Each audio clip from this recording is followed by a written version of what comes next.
Hello, and thank you for joining another episode of Unhinged here on the Outlaw Sports Network. Today I got myself and Cody, as always, loyal to the show. Had planned to have James on here, but he decided to cancel on us.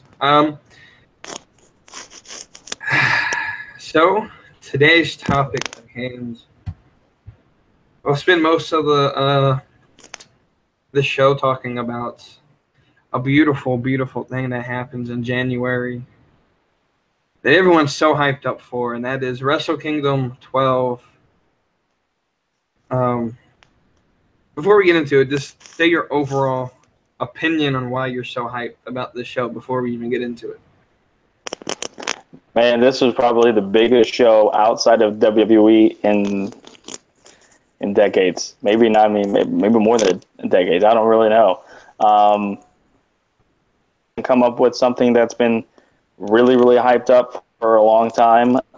Maybe the first time Samoa Joe and Kurt Angle went together at Genesis '06 was really cool. Maybe a couple Bound for Glories were kind of hyped up, but they weren't, to this capacity where they've got so many things going on with New Japan with the working relationship with ROH. You've got Omega versus Jericho, which is, like you said, we'll discuss this in a while, but this is just something that wrestling fans have sunken their teeth into that has just created so much hype, and it's amazing to know that people from both the U.S. that are wanting to fly over and watch this show, I hope they don't ruin the crowd. The Japanese crowd is one of the best crowds to listen to watch, to perform in front of.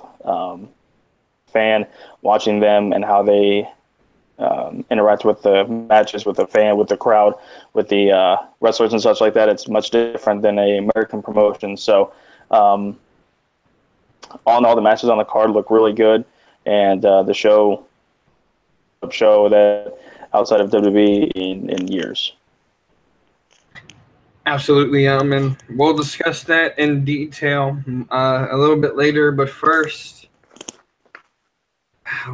there's a little promotion, a small promotion here in the U.S. that has a pay-per-view on this Sunday. It's called the WWE, and their pay-per-view Clash of Champions. I mean, the card's okay. Overall, it looks okay. Some matches don't make sense. Some, you just get some storylines for the future being built. And so we'll go into that, talk about it a little bit. So the first match, I think it's actually a pre-show match, is Zack Ryder versus Mojo Rawley.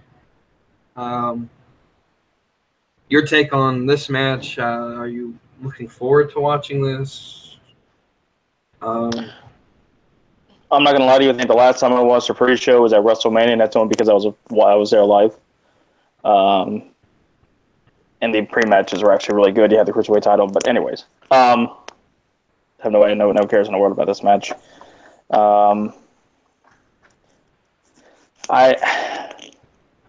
Oh my God, WWE's undercard is so bad. That's yeah.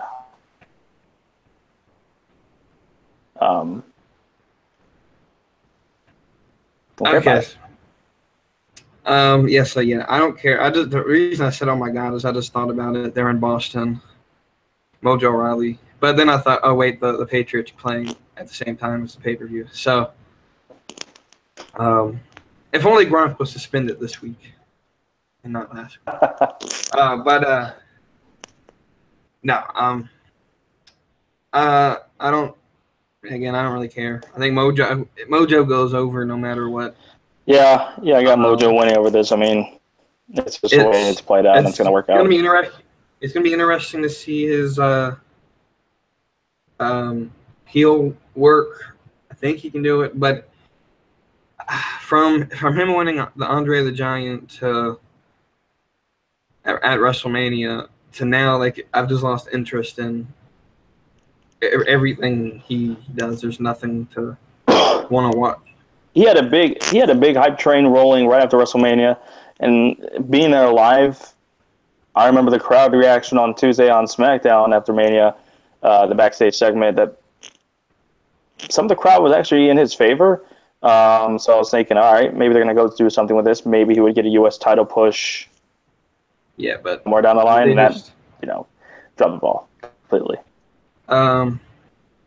So yeah, it should be interesting to see them finally push Mojo without Ryder, and then also where Ryder goes. Maybe he's one of the people that they put in the same position Dolph Ziggler's in, the sort of bringing in NXT talent, put them over. I think Ryder would be good at that position, or Ryder can go join his girlfriend at TNA/GFW, whatever the hell they're called.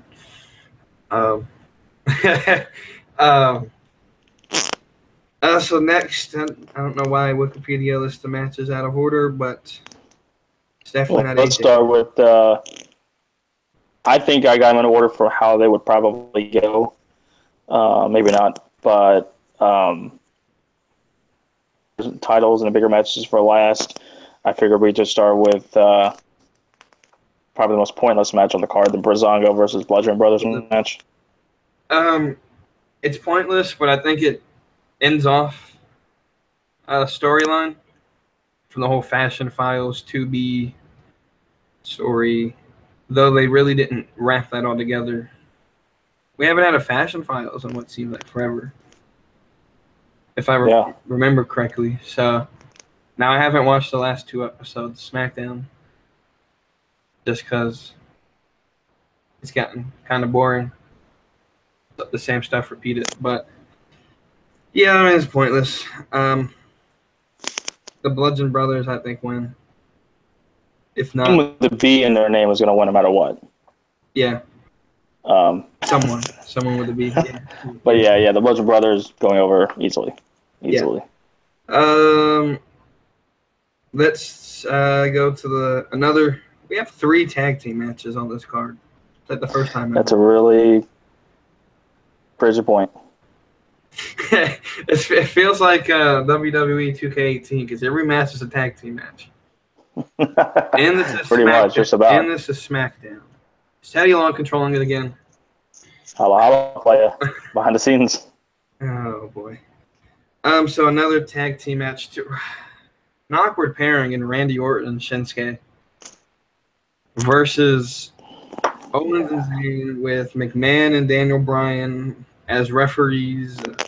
Stipulation: if Zayn and Owens lose, they're fired, not just from SmackDown, but from WWE as a whole, which automatically tells me they're going to win. Talk about I'll have one allowance of this. Talk about a clusterfuck of a match. An awkward pairing in Orton and Nakamura, which is a weird thing in itself. And then you have the stipulation of Owens and Zayn lose. They're out of WWE. Add that to the stipulation. Then you add Shane McMahon as a special guest referee. Add that to the equation. Now you add Daniel Bryan as the second special guest referee. Add that to the equation. And trashing Byron Saxton on commentary this past Tuesday, which was phenomenal. Add that to the equation for whatever reason. There's a lot going on in this match. There's a lot of going on in this match. I feel like Vince Russo had some idea behind this. Of why not have one special guest referee? Let's have 2, because that makes sense. It's I feel this is more of a storyline for Orton, Shinsuke, Kevin, or Sammy, but more of Daniel Bryan and Shane McMahon storyline, which I really hope they don't go through with this. I really just pray to God that they don't go through with this. I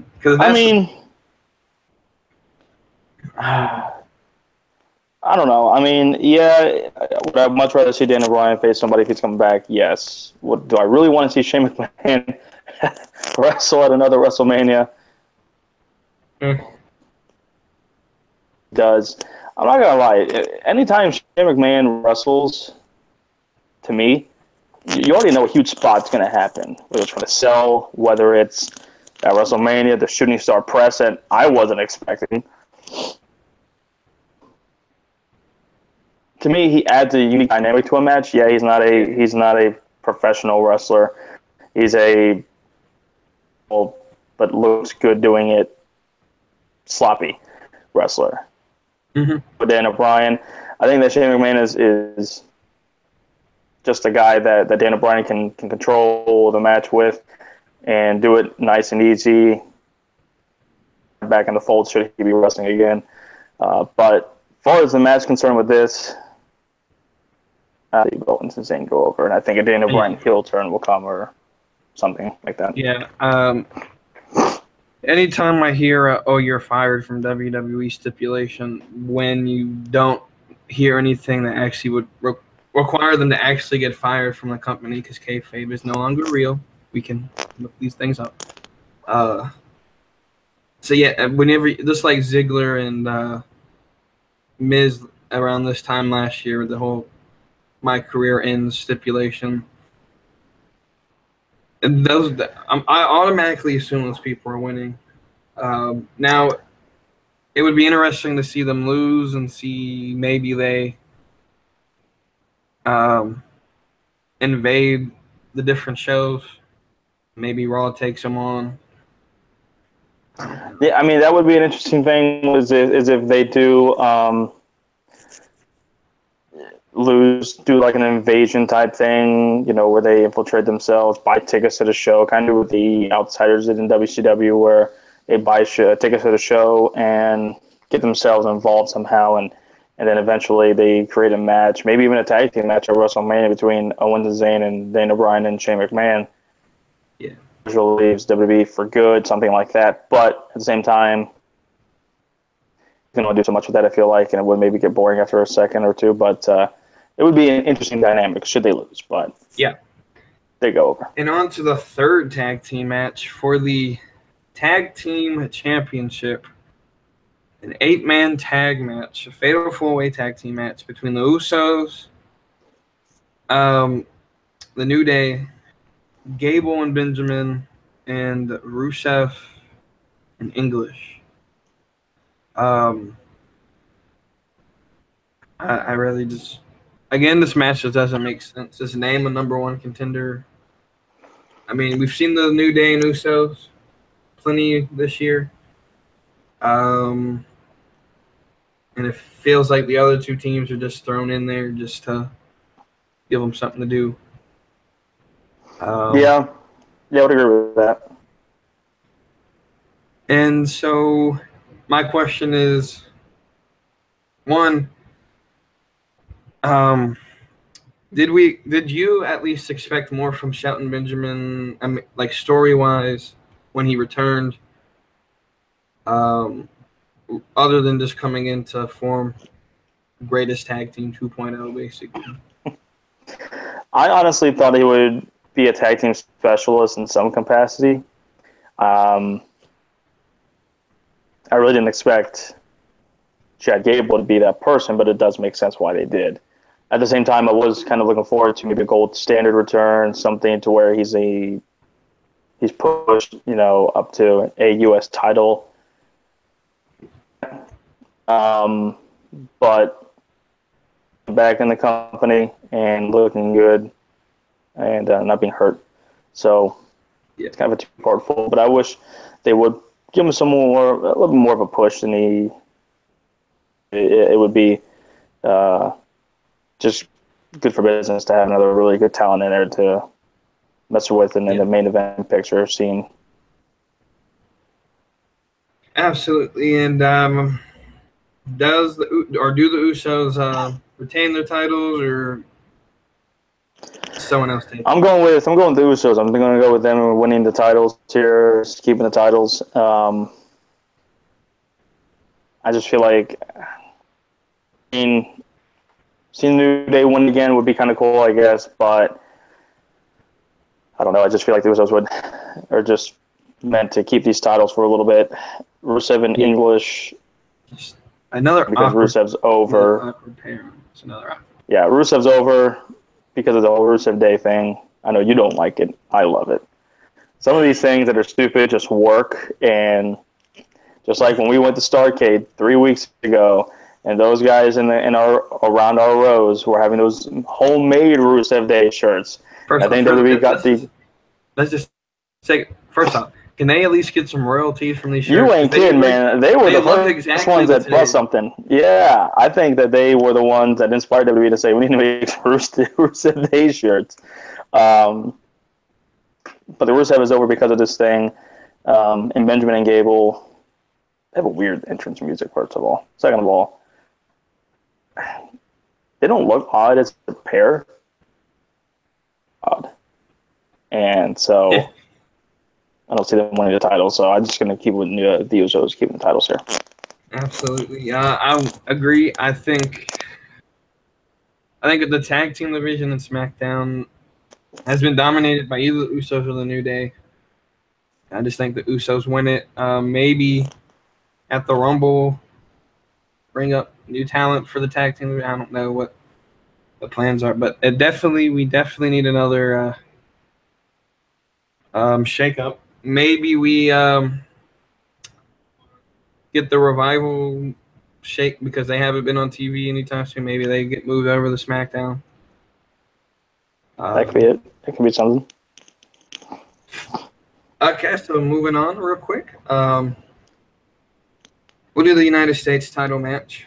It's a triple threat, which is weird. We only have like 3 single matches in this entire card. But anyway, Baron Corbin as the champion faces Bobby Roode and an awkwardly thrown in Dolph Ziggler. First off, I'm a Ziggler fan, but I will admit this title opportunity came out of nowhere. Really did. Sure did. Even for Roode, I just feel like they said, hey, Corbin has no one. Let's throw this Bobby Roode-Ziggler feud into the U.S. title picture. And Baron Corbin is the champion. Let's, throw him in that for no reason. I don't know. I feel it's going to be a good match, but all 3 are good competitors. They all bring something different to the match so they each have their own individual style that is entertaining, but in the end I still think Corbin retains, and I think Roode gets it at Royal Rumble. I don't know about that far down yet if Roode gets it at the Rumble or something else happens with that, but I do believe Corbin does retain this. And I just think that they just added the dynamic of, you know what, Roode, Ziggler, you guys have such a great feud. Let's just put a U.S. title scene into this, but you don't have the title. Corbin does. So let's just throw you guys in there. But, I think it'll be a good match. It could definitely be match of the night. But I do think Corbin retains. Of course. And so the Women's Championship, SmackDown Women's Championship match, the Lumberjack match between Charlotte Flair and Natalya with the rest of the Lumberjacks involved, or the rest of the women as the Lumberjacks, which, again, another awkward stipulation to this match. I'm glad. Okay, so when they did this whole women's just bring up people, when they brought Paige back with Deville and Andy Rose. Andy Rose, and then SmackDown to me got the better of the NXT call-ups. I was very disappointed that night on Twitter that no one in the world knew who Sarah Logan was. And that just goes to show how much of the people in NXT don't watch. Yeah. The main roster crowd don't watch it. That, and how much, because even me and other people were like, she was like, who's Sarah Logan? She's never on NXT. And I was like, yeah, she's probably the greatest woman on the NXT roster, but she's finishing up her indie stuff. Go look up Crazy Mary Dobson. She was one of the best before she signed on the indie scene. Go look her up. She's definitely worth a main roster spot. Same with Ruby Riott. If you don't know who she was, look up Heidi Lovelace. she's a much less tattooed version of Ruby Riott. Same person, but in the last like 2 years, the tattoos started showing up. But and then there's Liv Morgan, which I don't know, it is what it is. Firecracker, as Ruby Riott calls her little firecracker. I mean, it must be awkward for Enzo to be in the same room every Tuesday. I'm sure they don't even go near each other. But yeah, who wins this match? Does Charlotte retain? I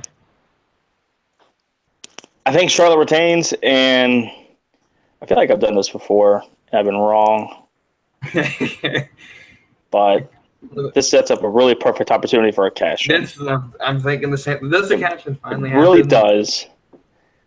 And I'm not going to say every pay-per-view that there's going to be a cash-in if it doesn't happen, but I just feel like this time more than ever, it does look really good for a cash-in with the Lumberjills being in there. They attack one another, and then as soon as the bell rings for the finish of the match, either the women start moving on, or they leave, or they beat each other up, and there's nobody left, and then Carmella.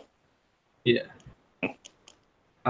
It wouldn't surprise me if Carmella, like halfway through the match, walks away, and then the bell rings, Charlotte retains, and out comes Carmella out of nowhere. But if a cash-in happens, I think this is definitely the perfect opportunity. If not, I think we'll all be predicting every pay-per-view. Oh, this is gonna be the one. Yeah. I think maybe the Rumble. I don't know. They got the Rumble? Do they have one in February? Because another move starting it's in January. Fastlane, but I don't know if there. I haven't really looked up the pay-per-view calendar yet for 2018, but I feel like it's one pay-per-view in February, and it would be Fastlane, and that's it. Yeah, and that would be the Raw pay-per-view, right? Because Raw wouldn't have one. Because this is a SmackDown pay-per-view. Yeah, and Raw, first off, Raw won't have a single pay-per-view. It'll be like 4 months since they've had their own pay-per-view. So yeah, they didn't have one in November. They're not going to have one in December. They're not going to have one in January. So yeah, those writers have a lot to try to build. Gratefully, they have the Royal Rumble in between, but yeah, that's a lot to write on without a break. And then finally, we get to, I guess, the match we all actually want to see. The WWE Championship match between the face that runs the place. What's his new T-shirt say? I forgot. He has a new T-shirt now. The gray one, isn't it? I think, yeah. It's gray and has like red words on it. Yeah. But the face I'm not sure what it is, to be honest with you. The guy who's basically had the greatest. No, I'm not really sure. I don't even know. But he's by far. He's definitely been the best. I think had the best calendar year, 2017. Maybe The Miz can get thrown in that, but that's AJ Styles, not Jinder Mahal. And then you got a guy who at Mania got tackled by Rob. Jobbed it to Rob Gronkowski is what he did. And then the next pay-per-view beat up Mojo Rawley. And somehow because he beats Mojo Rawley, he gets thrown into a battle royal for the number one contendership, wins that. Mm-hmm. Ready for WWE. And 6 months later, here we are. Then job to Triple H in India. Yeah. So do we have to talk about this? Does AJ retain? I think he does. Yeah. I mean, the whole Singh Brothers thing, it could possibly be a double turn where double cross AJ and Jinder wins it again. I hope that we learned their lesson that it really didn't draw much. It wasn't that successful in India because people were cheering for Triple H more so than Jinder on the tour. Yeah. I hope AJ wins. I need AJ to win. Let's put it that way. So, and then if AJ wins, is the Jinder Mahal experiment over? Does he go back to being a jobber? I don't know if he'll back to being a jobber. I think he'll still be somewhat of a main player in the division. Maybe he starts feuding with Corbin for the U.S. title, but I don't know how Corbin would be a face. Maybe he feuds with Rude for some reason. I don't know. But it might not be the main event picture. All right, so that's this might be the first time, and people need to put this on their calendar. People need to take Photoshop or screenshots of this or whatever. I'm gonna put this up. I'm not sure if people can see this. I'm not sure if you can. If you can read this, it's here. It's your name right there with the R. That's mine with the K. Every single one of these matches, we've got the same thing. Cash in the winners of the matches. That's a scary thought. And maybe if we go 100% for this, WWE's got a lot of explaining to do on being more creative, because that does not look good. Yeah, no. I feel from SummerSlam till now, it's been repetitive, and it doesn't really pick up again with the creativity until, quote unquote, the road to WrestleMania, and it's the same cycle over and over again. Yeah. So hopefully we get more exciting products to start the new year. But with that said, to start the new year, January 4th, Japan time, it's like 8 o'clock at night. It's going to be, starting wise, it'll be 5 p.m. 5 p.m. And it's going to be 3 o'clock here in the morning. Yeah. In the States.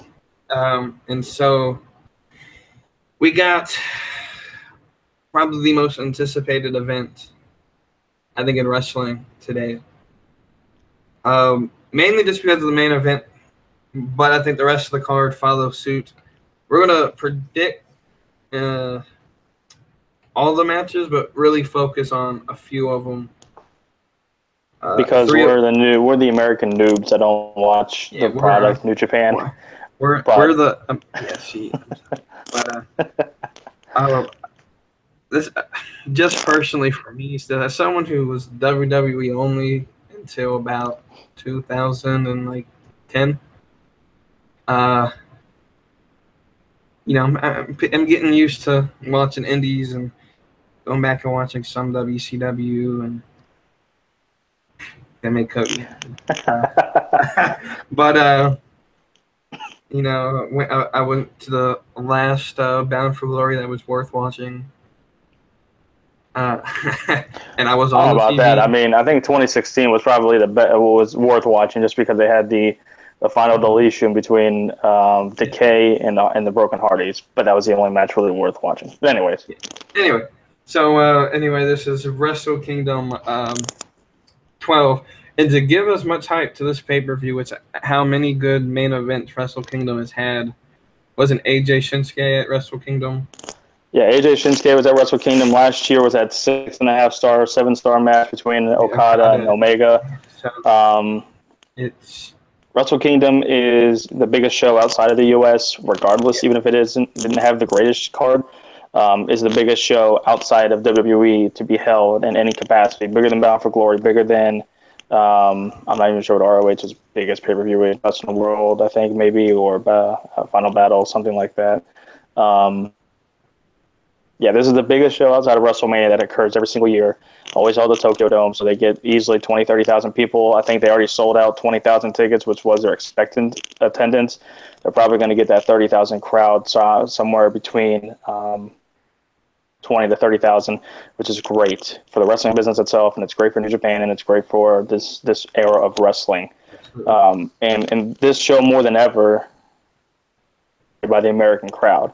Because I do believe that they had two different ticket sales going on, one for the Japanese crowd and then one for the American crowd, because with the main events going on here of ROH and ROH fans watching New Japan and vice versa, there was a reason why they said, you know what, we need to open up some tickets here for the American people, because people on that West Coast that would travel, they would definitely do it if they had the money and stuff like that. So easily the biggest show in years, and WWE included.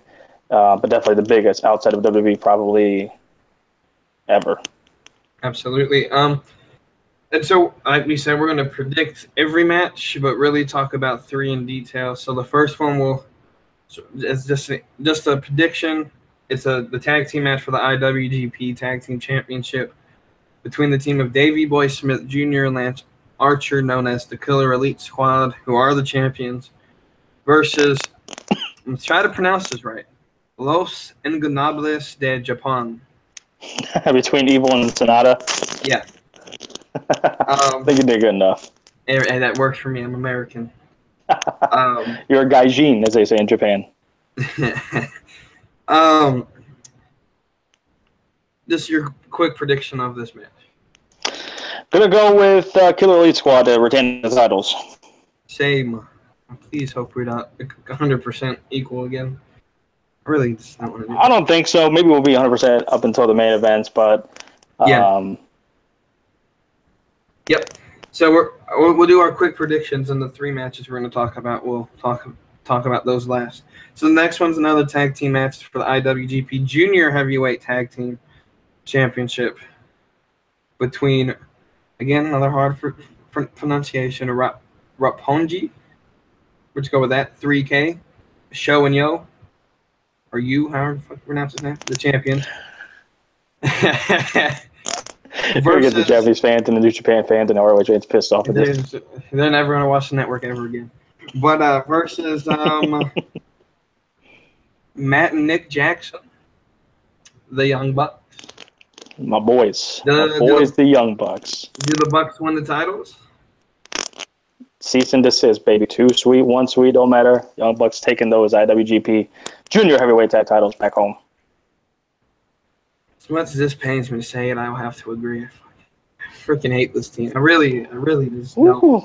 I don't like the Bucks at all. You are not a Bucks fan, as I am of the Dolph Ziggler portion. I think that's an equal dislike, maybe, of these guys.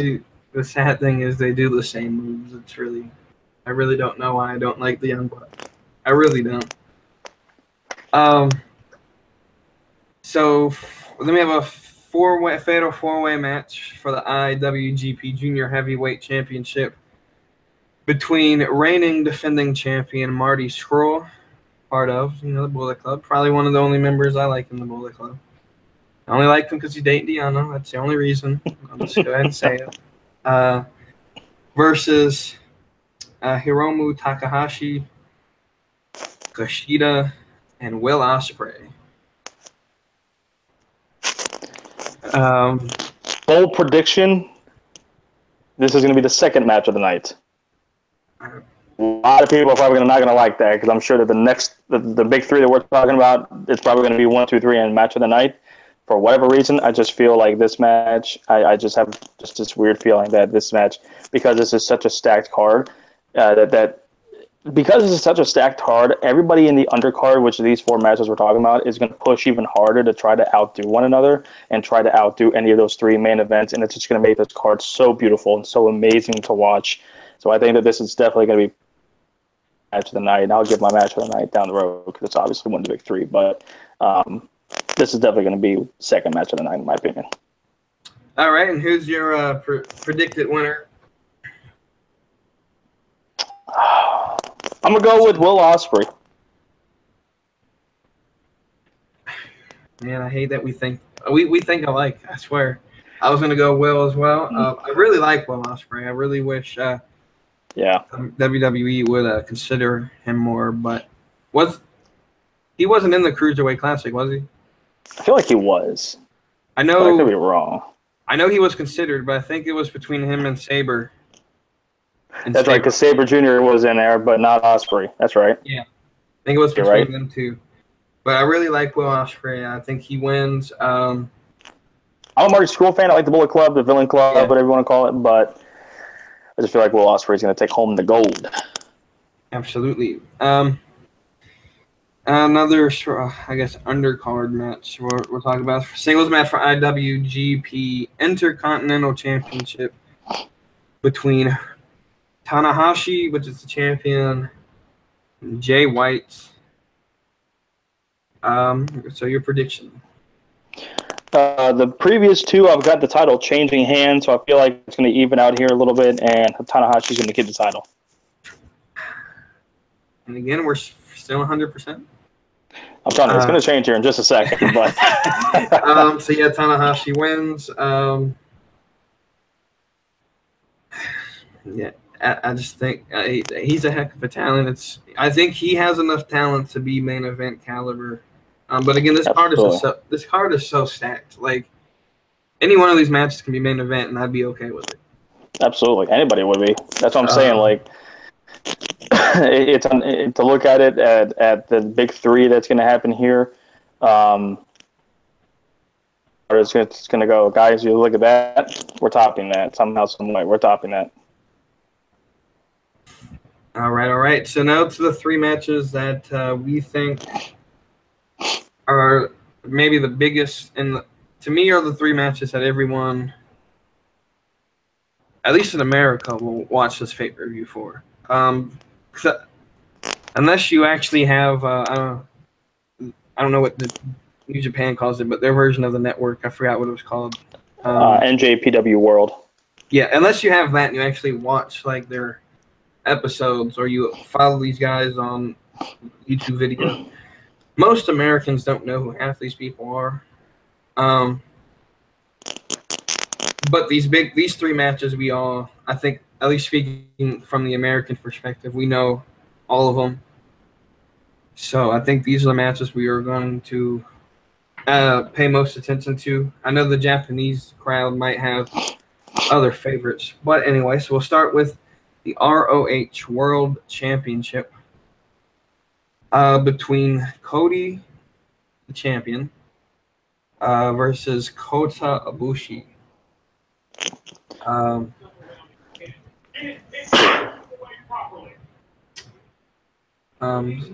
So what do you think happens in this match? Let's put this into perspective for a second. A different promotion's title is being defended on a working relationships pay-per-view. That would be like being their world championship on a WWE show. Yeah.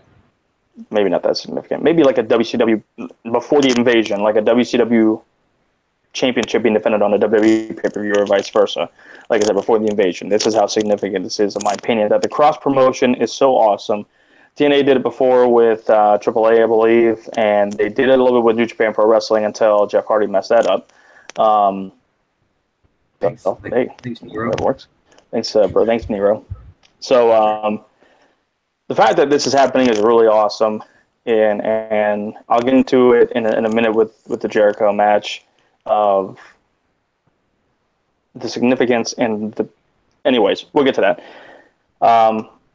Really, really good match. Seeing Ibushi, didn't know much about him until we watched the Cruiserweight Classic and watched a lot of him, and he has such a phenomenal talent. And Cody's only stepped up his game since he left WWE and has become a mainstay name in anywhere besides WWE. Him being with the Bullet Club, I think this is the first one of them. I'm gonna, Young Bucks to pick them to win too, but I'm gonna go with Cody to regain or defend the title and win and keep the ROH World Title. So yeah, so Ibushi, like you said, really again not a mainstay in my wrestling knowledge until the Cruiserweight Classic, where I thought, personally, outside of TJP, I thought Ibushi was the best performer. And then there's Cody, who really just made his way on the indie circuit. He proved that you don't need the WWE. Even as someone who, as hard as it was for him to leave, because it was a company his dad was a part of basically his whole life, with WCW and WWE, with that sort of relationship that worked between those two companies. His dad spent his entire life in those two companies. And so I know it had to be hard for Cody, and then his brother still in WWE. To me, it would be like Curtis Axel leaving or Randy Orton leaving or someone like that to go out and make their own way, getting rid of the family business, essentially. But he proved he didn't need that. He can make his own way outside of what his brother or his dad did. So I applaud him for that. I would love if he came back. I don't think he will. But I will go Cody to retain. I think it's a ring now until he loses. So it was a ring, and I'm sure he still has it. But ROH does have a new design chip that I don't know if they debuted it yet. They may debut it at Wrestle Kingdom. They may debut it on one of their new shows. I'm not sure, but I have seen the remodeled version of it. It looks pretty nice, pretty clean. They actually have a nameplate at the top, so that way, I'm an old school guy. I love it when I like the designs the WWE does with the side plates to recognize who the champion is. That is kind of a cool idea and a little bit updated and a little bit modern idea, but I do love the fact that they keep the old school with the nameplate on it. I just, for whatever reason, love the nameplates. Yeah. So it is going to have that, and it's going to be just a little bit updated looking title, a little bit better looking, in my opinion, than the original. But I'm not sure if they'll debut it or if he'll even wear it. Maybe we'll keep the ring. I'm not sure, but as of right now, I know it is for sure a ring. Awesome. And so our next match is, of course, what I would feel be the co-main event, IWGP Heavyweight Championship match between Okada and Naito. Again, this could be main event caliber, as all these matches can be. Okada's been the champion the whole year, hasn't he? I believe so, yes. Yes. Which is amazing. It speaks to the talent he has. I know watching some of him on YouTube, he definitely has the it factor that WWE looks for. I don't think he has the size that they want, but I think they're really moving away from bigger, muscular men in WWE. So if he wants to, I don't think he has to. Again, I think he's made his name on the indie circuit. Some in TNA while they had that working relationship. But does Okada retain to begin the new year as champion, or does Naito take it?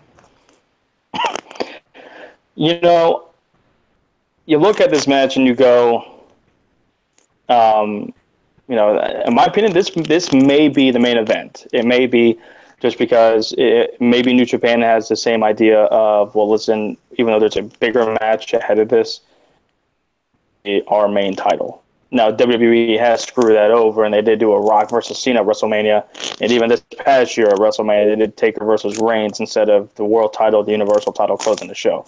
So maybe we're trying to transforming that from having match go on last because maybe they know it won't be the best. Maybe it's just the hype factor has to be the match we've overhyped or just hyped in general. So it may be the main event, maybe probably co-main event for sure. But you look at Okada and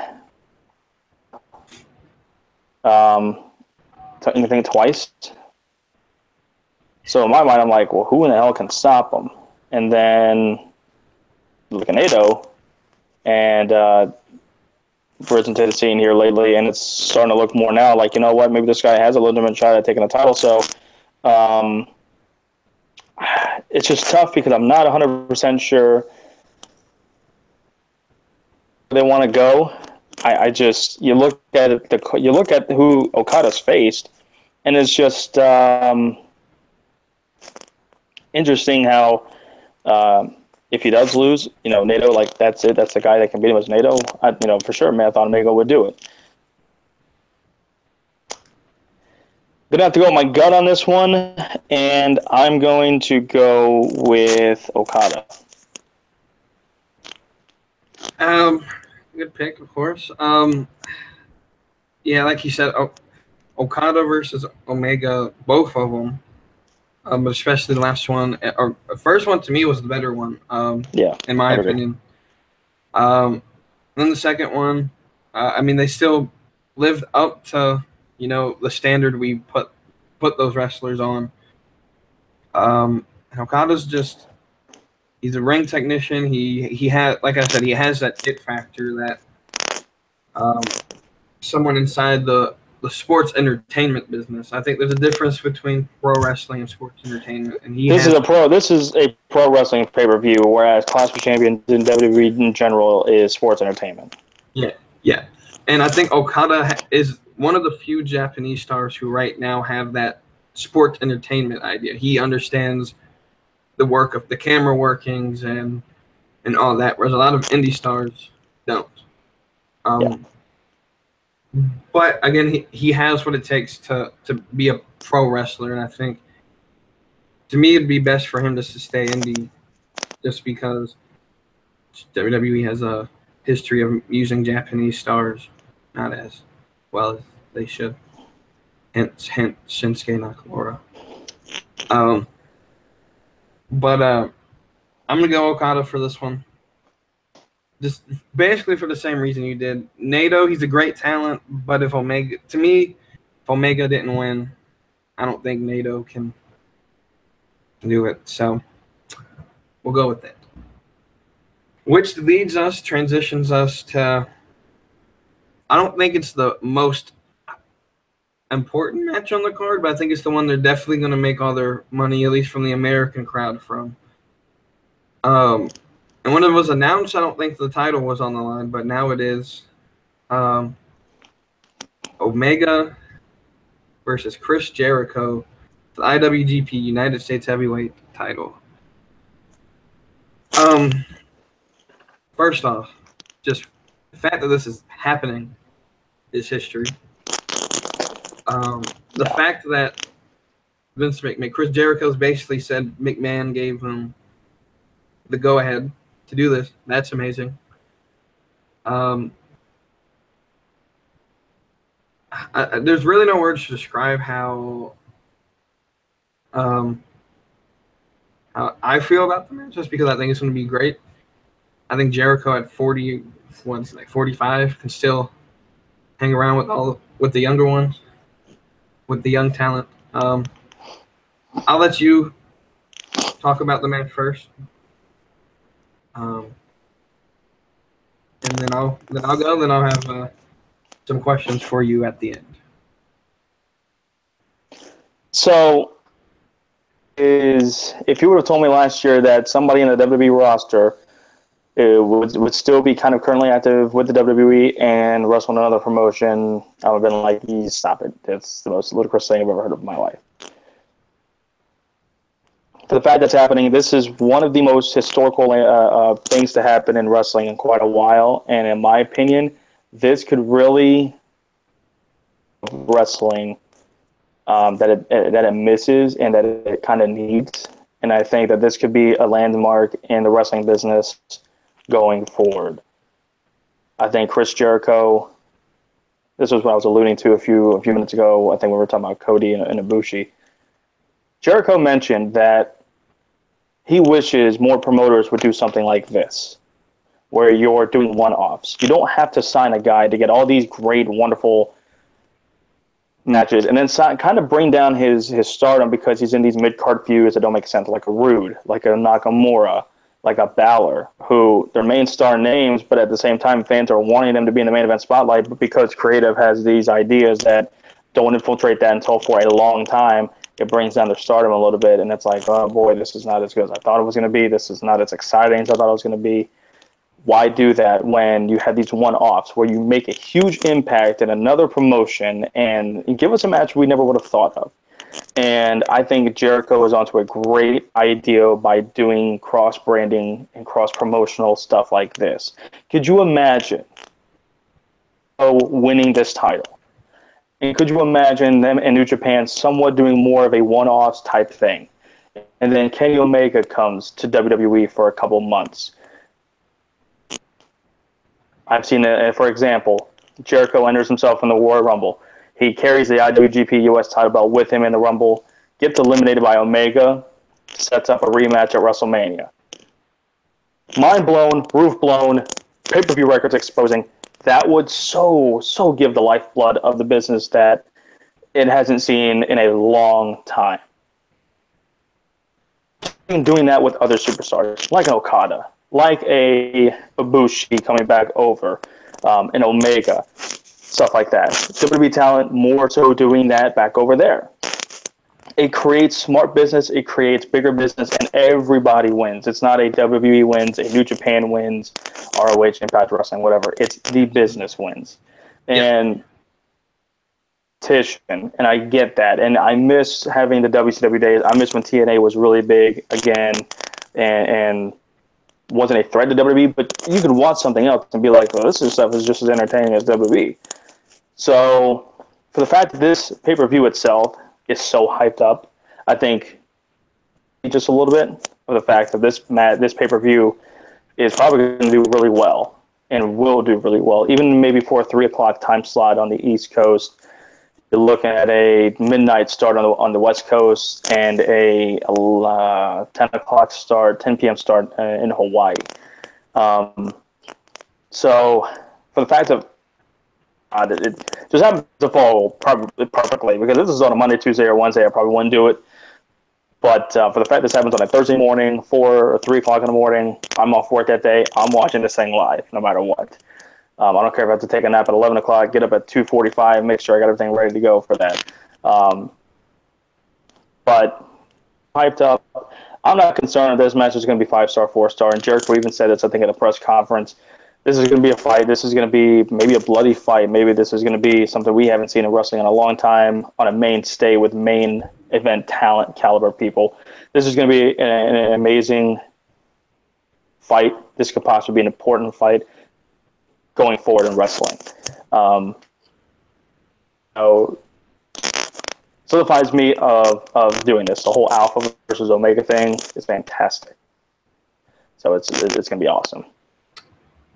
Absolutely. I think we're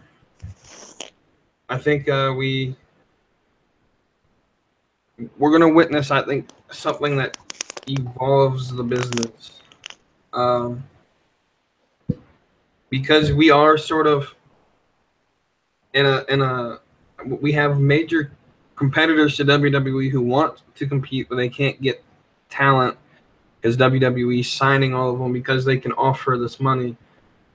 Jericho's idea of I would like to see wrestling go back to the old days of the 70s where it's very territorial, where you don't sign paper contracts. It's more handshakes. Hey, I'll do this match to get you ratings. You pay me this much. And then the next day I'm in another city for another promotion, or I'll work in your territory for 6 months and then I'll move on.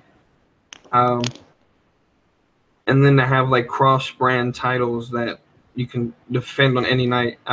I think it would really bring to life the industry of wrestling, because when you look at WWE, the critiques of it is it's too much like a TV show. It's too much like a soap opera that guys sit around and watch, and I think it messes with the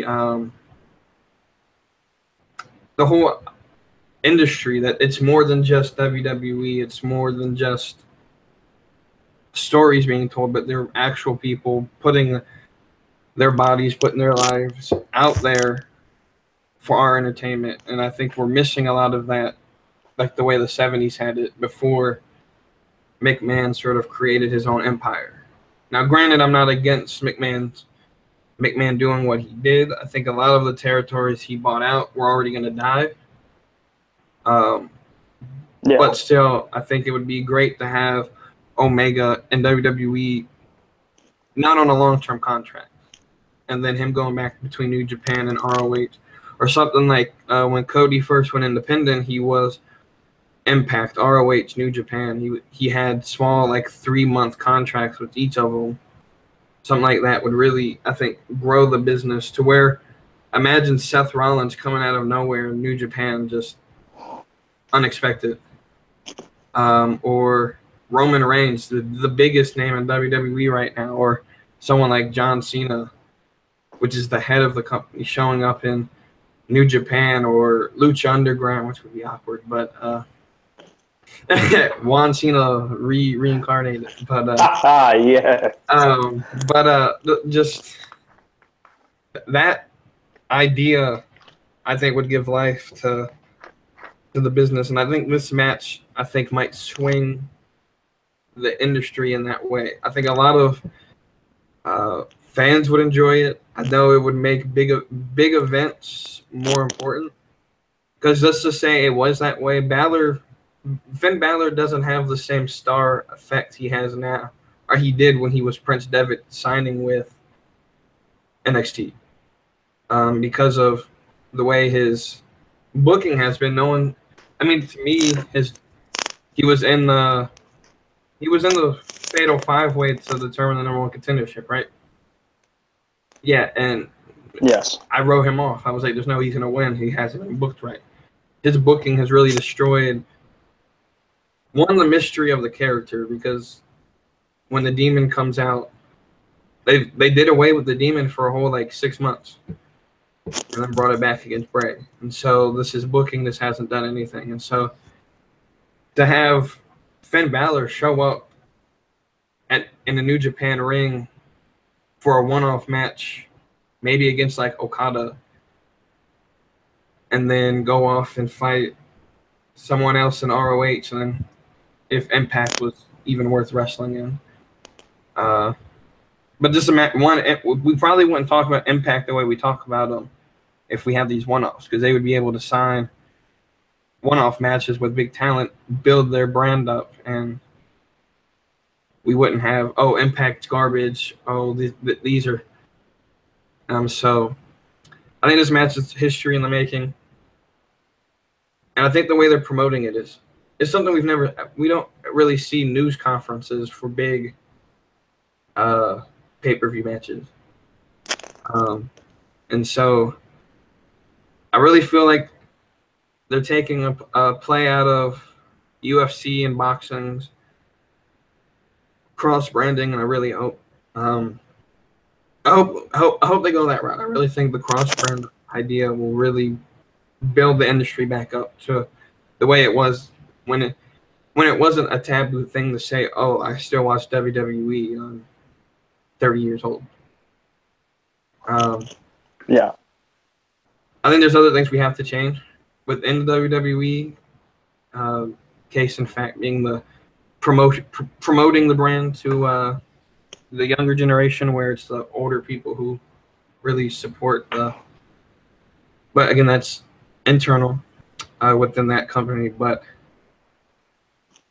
prediction for this match: where do you see this? Does Omega retain the title? Does Jericho somehow pull off probably one of the biggest upsets in wrestling in forever? On paper, maybe it is an upset, but not by much in a wrestling match if they were both in the same promotion. But for the fact that if Jericho won this match, if he comes back, which he would eventually come back to WWE television, if he carries that title on the show, it's over.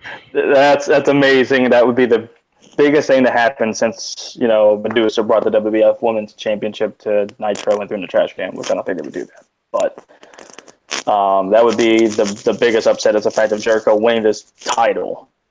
Yeah.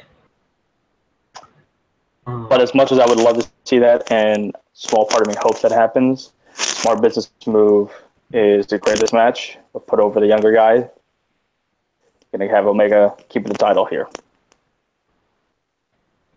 And I see that, and that's the way I think, with the title being on the line, that's the way it looks like it's headed. Yeah.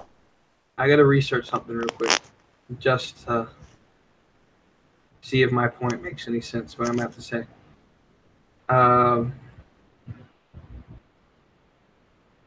Give me about 30 seconds for my internet to load. Yeah, no problem. Take your time.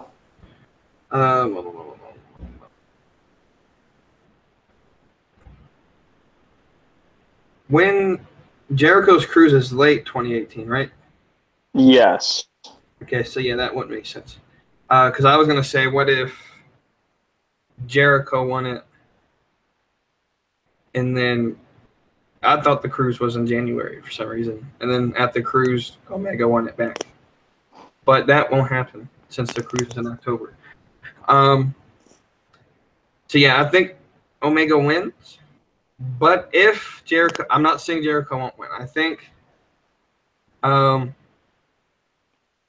if it's promoted right, Jericho can win, and they can still do a rematch at the Cruise to sort of have Jericho have the title for almost a year, and then have Omega win it back. I think New Japan can book it better than WWE could with this, just because it's not promoted to a TV network. It's online on their own network. They don't have to worry about ratings and all this. So, I'm gonna go Omega wins, which really I'll be cheering for Jericho, but I think Omega wins. And I think this is I hope this is the match that really puts Omega over in my mind. I don't know. There's just something about them, just like the Young Bucks, that I don't see that. I don't see what everyone likes about them at this point. Maybe it's just because I don't watch them as much. I'm not as exposed to them. But hopefully, I still think this is going to be one of the best matches of the night, and just the whole history factor of it. And if Jericho, just the response to the crowd and how amazing it would be if Jericho won this title. I think the internet would explode. Yeah, more than just explode. I think the Tokyo Dome will no longer have a dome on it. And California will hear the cheers. Yes, that is for sure. I just hope they I think with all the hype, it's going to be easy to feel disappointed. And so I think... Yeah, that's the one problem. I hate to cut you off, but that's the one problem that I hate with these matches that get so much hypeness over it, is that most of the time... But it's not like the match isn't good. It's just that we overhype this thing to be the biggest thing in the world. And even the slightest of... Oh, it wasn't as good as I thought. It's like you have to overlook the fact of we've hyped this match up so much. Just be grateful that it's happening. Yeah, and then there's a part of me that feels like the internet marks, like Dave Meltzer, gonna like rate this like a 2-star just because he doesn't like Chris Jericho because he's WWE or something. I don't just. Yeah. I think. I think it'll live up to the hype.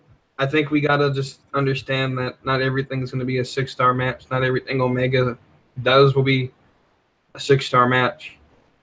And